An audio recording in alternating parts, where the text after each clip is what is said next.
बच्चों, हमारा पॉलिटिकल का 4th चैप्टर चल रहा है। 4th चैप्टर हमारा कार्यपालिका। तो देखिए बेटा, हम ये जो हमारा चैप्टर चल रहा है इसके अंदर हम कार्यपालिका के बारे में डिस्कस कर रहे हैं। हम हाफ चैप्टर इसका कल वीडियो में डिस्कस कर चुके थे। आज हम इसके रिमेनिंग पार्ट के बारे में डिस्कस करते हैं। बहुत ही ईजी चैप्टर है। मैं आपको इजी वे में ही और जो आपको इजी लैंग्वेज के अंदर इसे समझाने की कोशिश कर रही हूँ। तो देखिए बेटा, हमने कल राष्ट्रपति और उपराष्ट्रपति के बारे में इसमें पढ़ लिया था। आज हम इसका रिमेनिंग पार्ट पढ़ते हैं। तो आज जो हमारा नया जो हेडिंग आती है, न्यू हेडिंग आती है, वो क्या आती है बेटा? आज हमारी न्यू हेडिंग है आज की प्रधानमंत्री और मंत्री परिषद। तो देखिए, आज हम प्रधानमंत्री के बारे में इसमें पढ़ते हैं। तो देखिए, प्रधानमंत्री का जो भारत का जो प्रधानमंत्री का जो पद होता है उसका उल्लेख किए बिना भारतीय सरकार या राजनीति को चर्चा ही नहीं हो सकती। तो अब इसका अंदर हम क्या है, राष्ट्रपति, और हम पढ़ चुके हैं जो राष्ट्रपति है वो क्या है, मंत्रिपरिषद की सलाह पर ही अपनी शक्तियों का प्रयोग करता है। तो प्रधानमंत्री जो होता है वो कौन होता है बेटा? वो इस मंत्रिपरिषद का प्रधान होता है। अतः जो मंत्रिपरिषद के प्रधान के रूप में प्रधानमंत्री अपने देश की सरकार का सबसे महत्वपूर्ण पदाधिकारी होता है।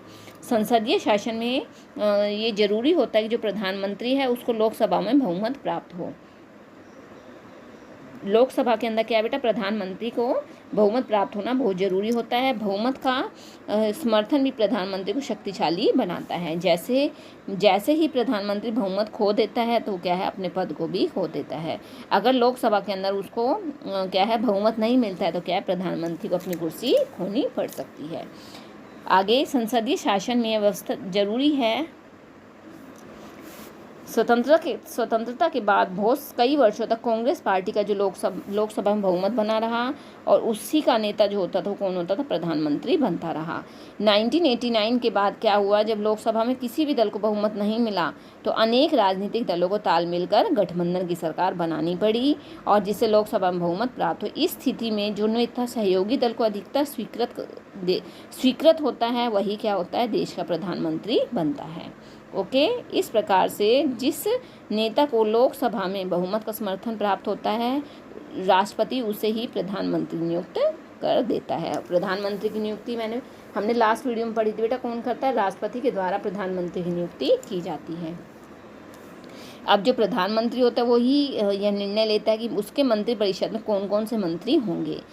प्रधानमंत्री अलग अलग मंत्रियों में को क्या है, उनके पदों में बांट देता है। तो मंत्रियों को उनकी वरिष्ठता के आधार पर मंत्रिमंडल का मंत्री, राज्य मंत्री या उप मंत्री बनाया जाता है। तो इस प्रकार से राज्यों में मुख्यमंत्री और सहयोगी दल से मंत्रियों का चुनाव किया जाता है। जो प्रधानमंत्री है, जितने भी सभी मंत्री हैं वो संसद का सदस्य, उसका क्या है, संसद का सदस्य होना अनिवार्य है। और संसद का सदस्य हुए बिना कोई व्यक्ति मंत्री या प्रधानमंत्री बन जाता है तो उसे 6 महीने के अंदर ही संसद के सदस्य के रूप में निर्वाचित होना पड़ता है। ये इसके अंदर नियम बनाए गए हैं। ओके बच्चों, आगे देखिए। ये तो था बेटा देश का जो प्रधानमंत्री है। अब है मंत्रिपरिषद का आकार। जो मंत्रिपरिषद है उसके बारे में देखिए। संविधान का जो 91वां संशोधन अधिनियम था उसके पहले मंत्रिपरिषद का जो आकार था वो समय की मांग के अनुसार तय किया जाता था, लेकिन ऐसे में जो मंत्रिपरिषद का आकार था वो बहुत बड़ा हो जाता था। इसके अतिरिक्त जब किसी दल को स्पष्ट बहुमत नहीं मिलता था तो वह संसद के अन्य सदस्यों को मंत्री पद का लालच देते थे और मंत्रिपरिषद की जो संख्या थी वो उस पर कोई प्रतिबंध नहीं था। मतलब वो क्या है, संख्या बहुत बड़ी हो जाती थी। ऐसा बहुत सारे राज्यों के अंदर हो भी रहा था। तो इससे क्या हुआ, आगे क्या है, संविधान में संशोधन करके अब यह व्यवस्था कर दी गई कि मंत्रिपरिषद के सदस्यों की संख्या लोकसभा की कुल सदस्य संख्या की 15% से अधिक नहीं होगी। कि लोकसभा में जितने सदस्य होंगे उनकी क्या है, कुल सदस्यों की संख्या की 15% से अधिक जनसंख्या क्या किसमें नहीं होगी, मंत्रिपरिषद के अंदर नहीं होगी। ये क्या है, संविधान में संशोधन करके फिक्स कर दिया क्या, क्योंकि पहले क्या है बच्चों, इसकी संख्या बहुत बड़ी हो जाती थी। तो ये था बेटा, मंत्रिपरिषद जो होता है वो लोकसभा के प्रति सामूहिक रूप से उत्तरदायी होता है और जो सरकार लोकसभा में विश्वास खो देती है उसे क्या है, त्यागपत्र देना पड़ता है। इस सिद्धांत के अनुसार जो मंत्रिपरिषद होता है वो संसद की कार्यकारी समिति होती है और संसद के प्रतिनिधि के रूप में कार्य करती है। यदि किसी एक मंत्री के विरुद्ध अविश्वास प्रस्ताव पारित हो जाए तो संपूर्ण मंत्रिपरिषद को त्यागपत्र देना पड़ता है। ये देखिए, अब इसमें एक बात और है बेटा, अगर मान लो किसी एक मंत्री से, पूरे मंत्रिमंडल में किसी एक मंत्री से भी क्या है गलत कार्य हो जाता है तो क्या है पूरे मंत्रिपरिषद को ही त्यागपत्र देना पड़ता है। और इसका अर्थ यह भी है कि यदि कोई मंत्रिमंडल की नीति या निर्णय से सहमत नहीं है तो उसे उस निर्णय को स्वीकार कर लेना चाहिए या त्यागपत्र दे देना चाहिए। और इस नीति के बारे में सामूहिक उत्तरदायित्व हो तो उसे मानना या उसे लागू करना सभी मंत्रियों के लिए जरूरी हो जाता है। जो भी नियम बनाए गए हैं वो क्या है मंत्रिपरिषद के सभी सदस्यों को मानने पड़ते हैं। तो भारत के अंदर जो प्रधानमंत्री है, प्रधानमंत्री का सरकार में स्थान सर्वोपरि होता है। बिना प्रधानमंत्री के मंत्रिपरिषद का भी कोई अस्तित्व नहीं होता है। मंत्रिपरिषद भी तभी अस्तित्व में आता है जब प्रधानमंत्री अपने पद को ग्रहण कर लेता है। अगर प्रधानमंत्री की मृत्यु हो जाती है या त्यागपत्र से पूरी मंत्रिपरिषद की भंग हो जाती है तो किसी मंत्री की मृत्यु, हटाए जाने या त्यागपत्र के कारण मंत्रिपरिषद में केवल एक स्थान खाली होता है। प्रधानमंत्री एक तरफ मंत्रिपरिषद और दूसरी तरफ राष्ट्रपति और संसद के बीच सेतु का कार्य करता है। सेतु होता है बेटा एक कड़ी का कार्य करता है। इसी भूमिका के कारण पंडित जवाहरलाल नेहरू ने प्रधानमंत्री को सरकार की केंद्रीय धुरी की संज्ञा दी थी। प्रधानमंत्री का जो ये संवैधानिक दायित्व है कि वह सभी संघीय मामलों के प्रशासन और प्रस्तावित कानून के बारे में राष्ट्रपति को सूचित करे। प्रधानमंत्री सरकार के सभी महत्वपूर्ण निर्णयों में शामिल होता है और सरकार की नीतियों के बारे में भी निर्णय लेता है। तो इस प्रकार से बेटा ये दिखाया गया है कि जो प्रधानमंत्री होता है उसके पास कितनी सारी शक्तियाँ होती हैं। तो इस प्रकार प्रधानमंत्रियों के पास शक्तियों का बहुत सारे स्रोत होते हैं, जैसे मंत्रिपरिषद पर नियंत्रण करना, लोकसभा का नेतृत्व करना, आधिकारिक जमात पर आधिपत्य करना, मीडिया तक पहुँचना, चुनाव के दौरान उसके व्यक्तित्व को देखना, अंतर्राष्ट्रीय सम्मेलन, विदेश यात्राएं। तो ये सारी चीज़ें क्या हैं किसके पास होती हैं प्रधानमंत्री के अंडर आती हैं। लेकिन प्रधानमंत्री की शक्तियां और उनका जो प्रयोग होता है वो राजनीतिक परिस्थितियों पर भी निर्भर करता है। यदि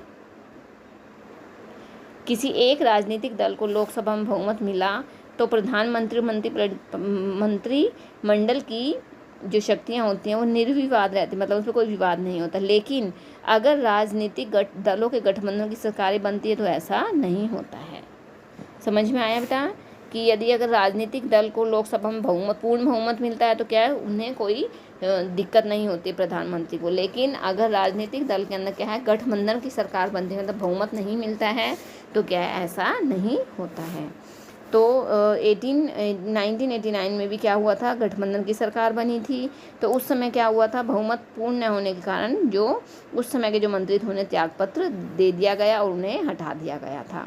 तो इस प्रकार से प्रधानमंत्री के चुनाव के अंदर राष्ट्रपति के विशेष अधिकारों की भूमिका बढ़ती है और इस अवधि में गठबंधन राजनीति के कारण राजनीतिक सहयोगियों में परामर्श की प्रवृत्ति भी बढ़ती है। तो इस प्रकार से बेटा ये प्रधानमंत्री के बारे में बताया गया है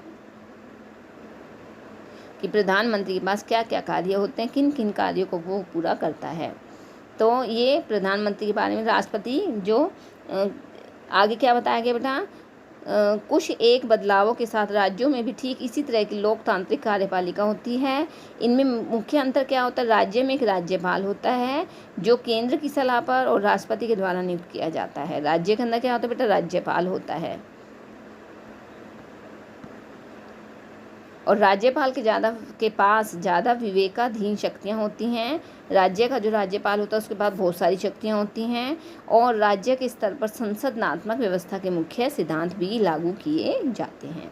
तो ये क्या था बेटा, ये प्रधानमंत्री के बारे में बताया गया कि प्रधानमंत्री के पास कौन कौन सी पावर होती हैं, किन किन शक्तियों के द्वारा वो अपने कार्य को पूरा कर सकता है।